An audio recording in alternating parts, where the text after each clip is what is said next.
You ready for this? Here we go. I'm just gonna start speaking these off. Hybrid work, sustainability, resilience, diversity, equity, and inclusion, digital transformation, remote learning, artificial intelligence, gig economy, blockchain, mental health. You know what all that Yeah, is? I personally like blockchain mental health. Well, those don't go together. Those are two Oh, separate oh. terms. No, just kidding. I'm joking. Yeah, so that was. Do you have any idea what any of that is? Chat GPT or something? I don't know. Yeah, I typed in buzzwords or whatever. These are Nice. like the Good. most buzzy words of 2023. So I was doing some studies while you were away. Oh, So, oh, look at him. He's becoming a PhD in Interstellar. oh, look at him. He's becoming a astrophysicist. Astrophysicist. So He's into astrology, like star signs. he's, I legit was just taking notes on the Oh, fly. heck yeah. What So do you got? Some yeah, calculus in there? yeah, I was doing Some equations time actually. dilation? Yeah, exactly. So speaking of tech, this is recent news. So as you know, Twitter was when Elon Musk came in, took over. Basically, what he did was he changed the concept of the blue check and made it so what is it like on Twitter 6.99 or something for a blue check now? 7.99. Okay. And now Meta or Instagram specifically is following suit with Yup. their version of that, which is now 11.99 for a blue check. So yeah, a lot of questions to ask here. The blue check is just becoming completely irrelevant as compared to what it originally was intended for. Yeah. Correct? And I mean Yeah. that's just how I see it. I don't see the relevance for it. What's the point anymore if you can just pay for it? Pay your way to be a celebrity? Yeah. And it's interesting too because Twitter like rolled out the 7.99 thing, and then all these people were paying, and then they rolled out like a gold check. I don't know if you've seen gold checks, but I think the gold checks are now what blue checks used to be. Blue checks are now just ones you pay for. So you'll see accounts with like a gold check. I don't know if this is for everybody, but the gold is like, oh, this is like the actual verified account. And the 8.99 for the blue check is just everybody else that paid. So it seems. So it's essentially, I hate to bring this up, but it's kind of like Rey becoming the Master Jedi, I guess, getting her gold lightsaber. Yeah. Um, Yeah. so then what is the point of a blue check mark? Just to show that you have $6.99 laying Appar- around? Apparently, it's to show that you're paying monthly. I don't know. Why? It's For every what? I think everybody has tried to do this weird verification thing like uh to put it into like other examples of this. Hinge and like Tinder and all Yeah, of I was gonna that. bring that up. Yeah. Yeah, went through a phase where it's like, "Oh, they're verified." And all that means is that they That just actually does mean something. That verifies that's that you're true. the person behind That's the true. account. Yeah. But But this, but like everybody's going with this whole verification thing to make it seem more like official for whatever account you're dealing with. I don't know. yeah. I don't really track with it. Yeah, I'm kind of curious. Who are the people that are actually purchasing these that are not celebrities? Um, like what are you looking for in life? I just don't really get it. I don't know. Uh, Yeah. I don't understand what the point is, especially now that they're being differentiated with the whole gold and blue thing. And I don't know if that's like I don't know if there's something else that goes into the gold check thing, but from what I can tell, that's what it is. So, yeah, to correlate this with our last or two episodes ago with the scientist Louis Payon, I will say like I think a point that I made back in that episode was that we're going in this direction of just full where basically the internet is like your resume builder essentially where now you can just basically you can pay your way to the top, you can create AI content, that you can create ideas that are not your own from ChatGPT. All of this is just pushing us further and further in the direction of the internet. The social media is where you prove your merit in your field, and it's gonna become so untrusting and inauthentic. And like I said, I think employers and collaborators will take that into consideration and be like, all right, your blue check, that doesn't mean anything. Your whatever, your copy, your the blog that post that you wrote that was all AI, it just doesn't mean anything. It's just Right. becoming less meritable. Is that a word? I don't know. Could But be. It's interesting. The concept of verification now is shifting, and yeah, it's like you said, the concept of like, are you who you say you are? What do you actually know? Can you prove what you know? Can you prove your what you produced was original? Like all of this stuff is getting a little more fuzzy. So yeah. maybe the blockchain will save us. Speaking of tech and all of that, websites, I feel like back in the day it was like, all right, if you're gonna get online with your business when people were kind of just transitioning to any kind of online presence, it was like you obviously have to have a website. That's the front door to your business virtually. And but I think now we're in the day and age where maybe not, I don't know, maybe it's a hot take, but maybe not every business, or maybe businesses, but not everyone needs a website. I don't know. I mean, Beacons.ai is what I'm okay. referring to. Beacons popped up. A lot of these different sites popped up. Linktree and Beacons, obviously primarily towards influencers, but it was meant to be a landing page that just links you to all their stuff. And the whole Yeah, point of that what? is like the quickest landing spot to have like links to all of your actual content and business related stuff, right? Like Linktree is purely just nice buttons to send you somewhere else. Beacons AI Right. does a little more than that, but their link in bio creator is purely just to link you elsewhere. So, depending on the business, you obviously still need a website. I still think you need a website for everything. I look down on let's use restaurants as an example. If I go to if I search a restaurant and I find it on Google Maps or Google and I click on it and they have, they have like the menu link. Yeah, If that links me to like Facebook or some other trash, not your own website, I'm not going to go there. It's that's like facts. it literally takes you 2 seconds to throw a website together in Squarespace or Wix or Webflow or Yeah. whatever. Yeah. What's the number one website builder today, you think? I still think it's Squarespace. Well, it's probably still what's that super old WordPress?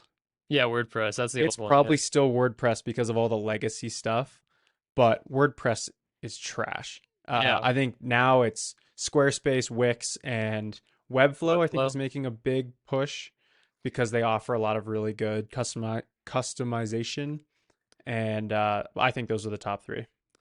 Yeah. There was a Super Bowl commercial spot for Squarespace. Did you see this one with No, Keanu Reeves? maybe no way. Yeah, Wow. they actually, it's on their, they showed it on their website. I took a look at it. It's just like, it's actually pretty dope. They must have put in a truckload of money for this thing, but yeah, I don't know. Yeah, it's pretty cool, but it's freaking Keanu Reeves just being himself. Or whatever he's Heck yeah, playing. But that's yeah, I awesome. was like, all right, Squarespace, dang, taking Yeah, it up a notch here. yeah, that's great. Everybody loves Keanu Reeves, so Yeah, I'm exactly. sure You can't go wrong. well received by anybody. Yeah. Yeah, Yeah, exactly. Yeah. And speaking of that, so we've talked about John Wick before and how the fourth one's dropping in, I believe, March. And I just saw a trailer that dropped today called, I think, Sisu, okay, SISU, all caps. And yeah, I said it to you and Jake, but it's made by the same studio that made John Wick, but it takes place in World War II era, and it's I believe it's of this Eastern European guy who I think searches for gold. That's just kind of his what he does. And he kind of a little bit older, I guess, probably around 60 years old, maybe. Anyway, it's about basically him just beating up Nazis by him, just like solo, basically. It has no like that way. same extremely violent take on it that John Wick has, just like violent comedy, I guess I would say. Um, Yeah, yeah, watch the trailer. It's pretty funny, and basically the end. I think their slogan or whatever is like something something about yeah, you've never loved watching Nazis get beat up more or something. I forget. Anyway, it looks wildly entertaining, extremely similar to the style of John Wick, but it takes place yeah, in World War II, Nazi Germany or something. that's So awesome. I'm excited Yeah. about that. That style has made such a big like impact. Like Yeah. the good guy, heavily violent like film where they just kill a bunch of like bad people. I mean, that's been around forever, but I feel like now the gore side of things has increased so Yep. much. So like John Wick, obviously, and then The Equalizer, if you've seen that with Yes. Denzel, it's like Yep. just uber violent stuff. Like the first one, he takes like a corkscrew and like jabs it through like the dude's mouth or something. It's just like absurdly violent stuff that now everyone's just like, ah, nice, sick, a Yeah. corkscrew. Like, so I, that, yeah, that genre has continued to take off. yeah, I feel like I don't know why it's taking off in today's day and age, but I feel like it just with all of the craziness of our world since 2020, or really, or maybe since whenever you want to say it was, it's just so. I just the time and place we're in today is so chaotic. I feel like these movies just work well because people are like, yeah, screw Yeah. it, just give me Yeah. whatever, give me something, It, just take me out of this world, give me something ridiculous. yeah. 100%. So this is interesting, and maybe you. This is kind of a bit of a random thought, but I think it's true. So this is probably could be a hot take. So let me know. But anyway, so I wrote in our notes a little bit about this, but um, I just did it. So the word is commonly used in the English vocabulary, and throughout school, throughout learning how to speak and or learning how to converse and be good with people, or in meetings and everyday life, I feel like we're always kind of told we should try to rid our vocabulary of the term, not term, the word However, I think the word is actually a good thing in most cases, maybe not in a formal speech. However, when we use the word you can tell me what you think about this, but like when we're conversing and we say because we're trying to let the other person know, hey, I'm not done with that thought yet, and Yeah. I'm getting to the next one. Because if you don't say between certain phrases where you're processing, then the other person might assume they're done and they'll cut in. So I think I think that's truly why the word was created in the first place. People were like I just did, trying to fill space so the other person knows they're not done talking. What would you say to that take? Yeah. Definitely a hot take. Yeah, yeah, I You know. you can clip it. I think the word is actually a good thing. Yeah, yeah, And yeah. it's interesting, like you said, obviously not for a speech. I would argue maybe not for a podcast, right? Because if I talk and I'm on a rant and I want to replace the word so say I'm talking about movies and I'm like, John Wick is coming out and blah blah blah. It's gonna be like this, and you like have pauses in place to where it sort of feels like your thought is one cohesive thought. The word kind of breaks up a lot of things, but I agree with you because I know people personally, like anecdotally, I know people who will be talking to me and explaining something, and right after they end a thought, they'll go and then drop off, and it's like I don't even have a chance to respond because I'm like, are you gonna continue? Oh, that's So, also like for true. example, I'll be talking to you. Let's use the John Wick thing. I'll be like, John Wick is in this new movie, or Keanu Reeves is in this new movie. Sisu seems like it's happening in World War II. And it's like it takes place in this certain place. And it's like I tack like immediately on the end to where you're like, oh, Mhm. his thought's not finished. So I don't know. I think there's merit to it, Yeah, but but like, yeah, there's one that you can over maybe put too much information into one thought and say too many things at once. yeah, That's a whole other thing. But simply just getting your point across, sometimes I think is a useful tool. And I'll say this, the solution here is not, hey, go work on yourself, go work on your speaking so that you don't use as much. Sure, you can go do that. But I think the real solution here, or it's not even a solution, unless we're going to suddenly have our brain start working 2 times as fast as it is right now, then maybe we could eliminate but I just don't see that happening. So I actually don't, I think the criticism constantly of you need to rid from your vocabulary, do a better job there. sure, I'd like that too, but at the same time, maybe I even if I could do that, would I even want to? Because then I just feel like maybe conversations aren't as effective. Communication is not as effective without the word Sounds crazy, but actually, I think It's it's better a with little the word crazy. Yeah, I know. I think part of it is your natural cadence of talking. And if you just continually have a run on sentence where you just keep stringing thought after thought after thought, then people have to cut you off. Regardless, you say, I could just keep ranting and just be dropping a bunch of filler words and, oh, let's talk about this topic. Yeah, maybe let's talk about this topic. Oh, Yeah. And then I also want, it's like, people are like, oh, whoa, slow down. Like, it's also important and, to be self-aware. Yeah, right, there's just common social understandings that you can have, maybe to better your vocabulary, your rhetoric. rhetoric. Sure, There we go. yeah.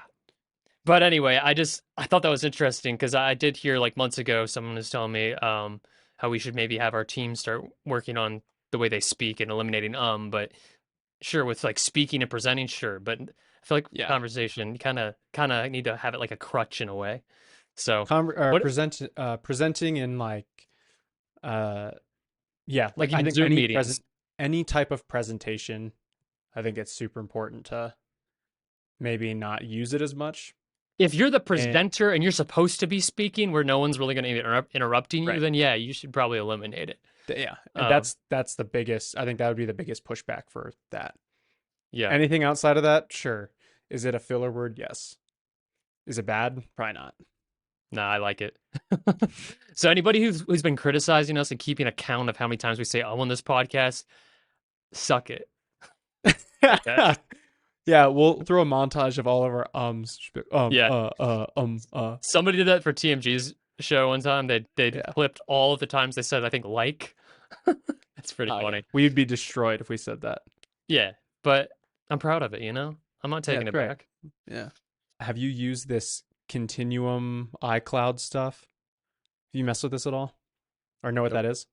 Nope. So in the recent, I think it was the recent Mac update and the recent like iOS update to 16, they have something called Continuum, I believe.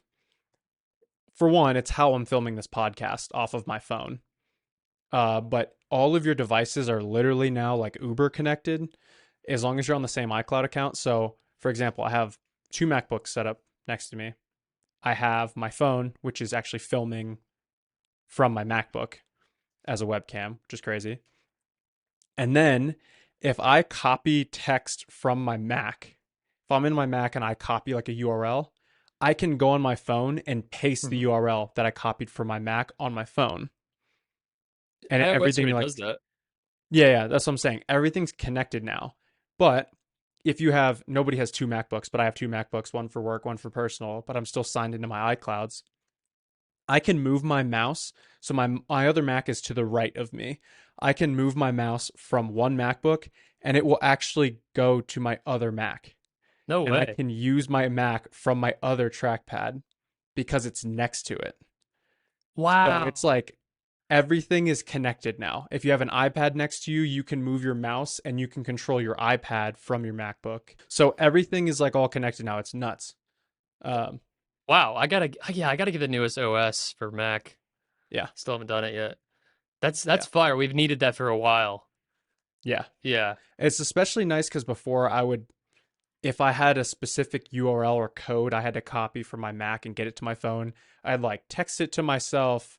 I would Yeah. just put it in some shared note that I could go access. Now it's like I'll just copy it and then paste it from everything else.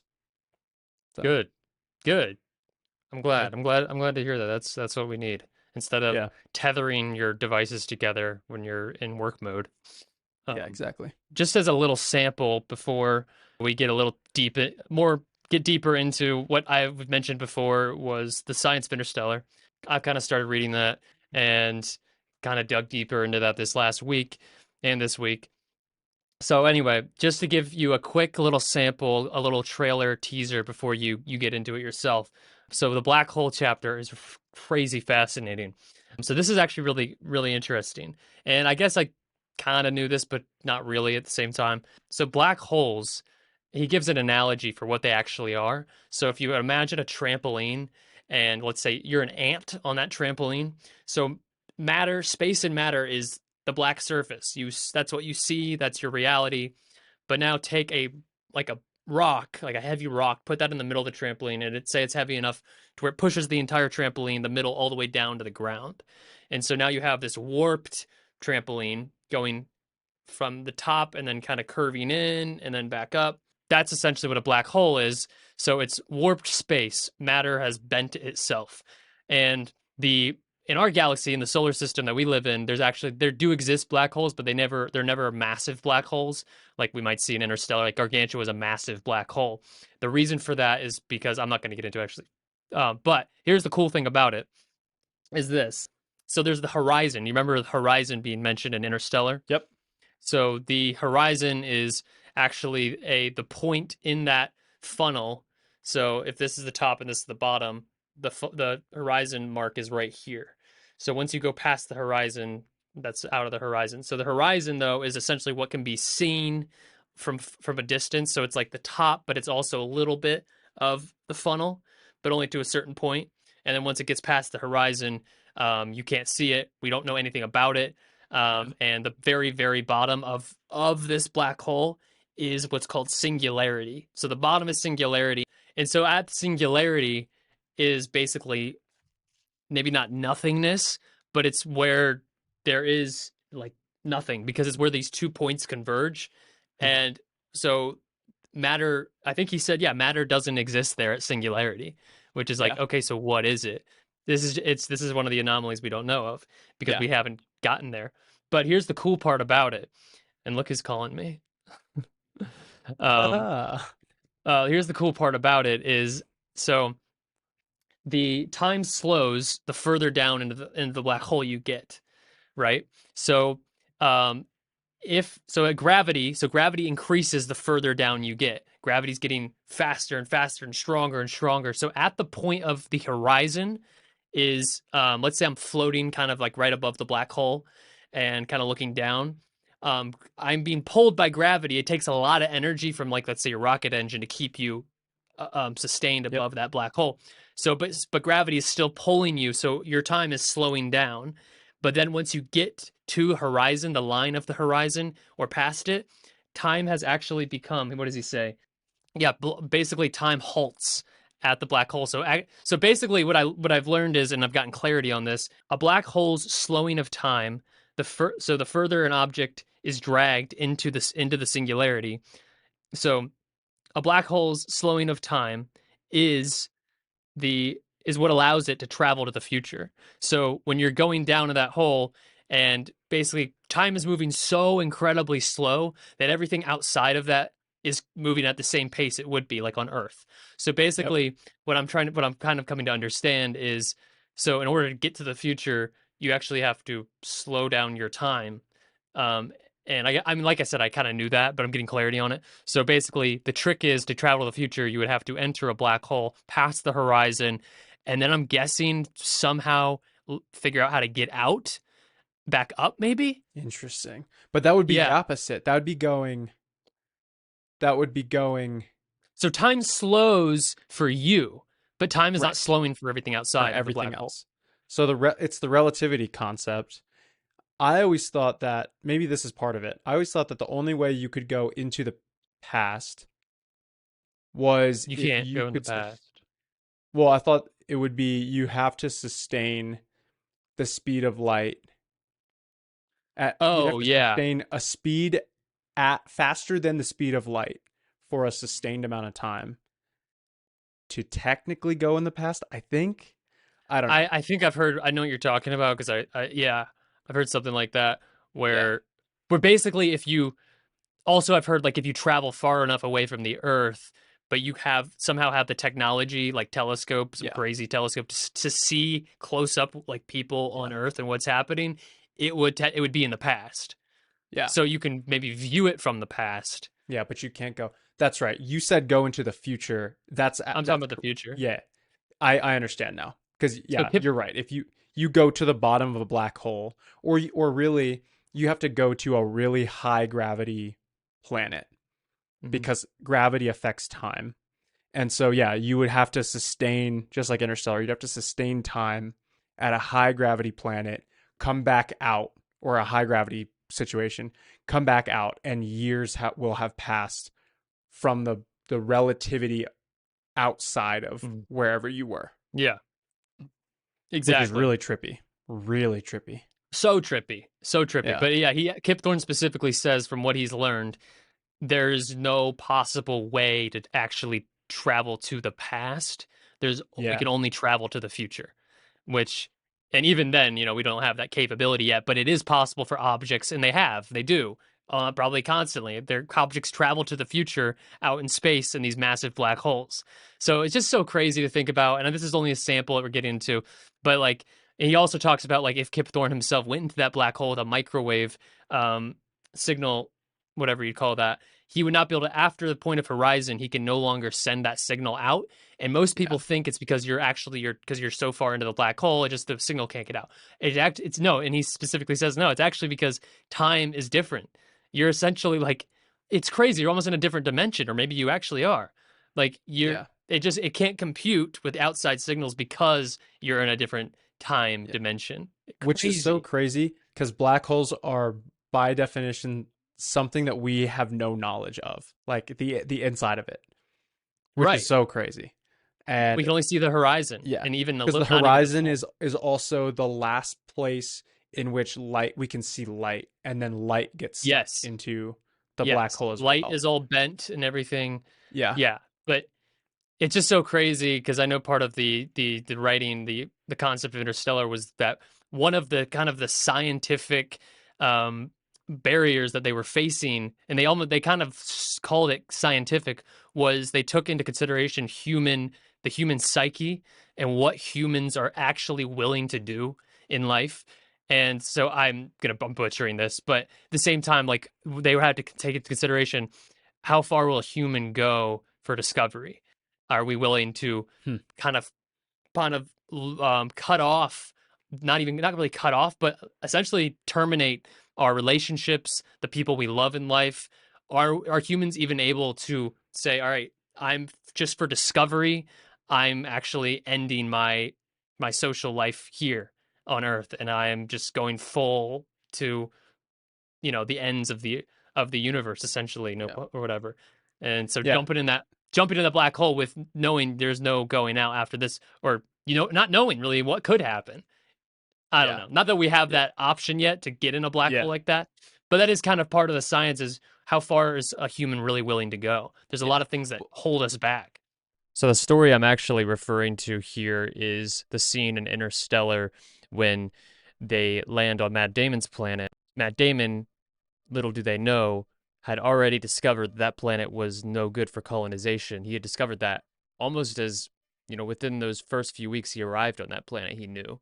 And so he was basically trapped there and just had to wait for hopefully somebody who would maybe come back for him. So he basically just, slept there in the chamber for, I think, 20 plus years or whatever it was, never saw another human. And so when Matthew McConaughey's and his crew arrive, they're insistent on still finding that the mission to find the planet that they can colonize. So Matt Damon basically tries to thwart their mission so that he can just get back to Earth, take their ship to get back to Earth. So he tries to kill Matthew McConaughey, leave him for dead, so that he can make it back to Earth, because Matthew McConaughey is not trying to turn around. He's insistent on finding the correct planet for colonization. Part of the human experience is this longing for community, and we find fulfillment in community. And so, but how far are humans willing to go for scientific discovery? It's Hold us interesting back with too. family. Yeah. Just like the last episode, family. Ugh. Yeah. Yeah. uh, the concept of the movie Passengers, have you seen that? Also Y- space related. Chris That's Pratt, the Jennifer one with Lawrence. Chris Pratt? Yeah, I never watched that one.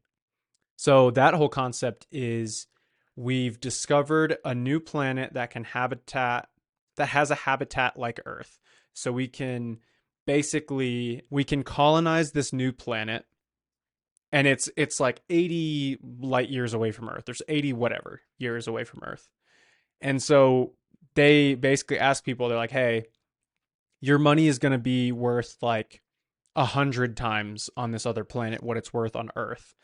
Are you willing to basically get on a ship, go to sleep for 80 years, wake up with your body preserved on this new planet, and basically resume your life there? And the beginning of it, they see like, I think, video introductions of everybody on board, and they're like, here's why I'm doing this, here's what went wrong in my life, here's the reasoning Hmm. behind it. But it's the same concept. It's like, who would be willing to, like, for us, we're like in our 20s, like, all right, I'm gonna Right. leave everything on Earth, I'm gonna basically go to sleep for 80 years, wake up and resume my life in a completely different place, and basically have nothing the same as you did here. Never be the same. There's a lot, yeah, there's a lot of like, there'd have to be a lot of things that go wrong or that influence that decision. Right. So Yeah. It's pretty daunting. Yeah, I just wanted to share that because I do want to hopefully in some future episodes get a little deeper into science of interstellar and explaining all of this and understanding it in layman terms, as I hope. I'm getting there. I'm getting there. yeah, It takes some time to process everything and really think through it, but it's definitely possible. yeah, So we can do an good entire luck. episode on just individual concepts of this Yeah, book, we should. Yeah. and just take basically one thing and dig really far in and find examples and find ways to, like the Yeah. gravity example with the trampoline. I saw a video like years ago of a physics professor doing that with like this cloth, and he was like, place this ball, and like, here's how orbiting works, right? If you have like the trampoline example, and you throw a ball around the edge, it'll spin around it until it Right. eventually gets super Right. close. And Exactly. that's exactly what orbiting is like a gravitational pull from a planet, but something's in motion around it to where it's slowly being pulled closer to it, but for all like intents and purposes, it's just orbiting it forever. Yeah.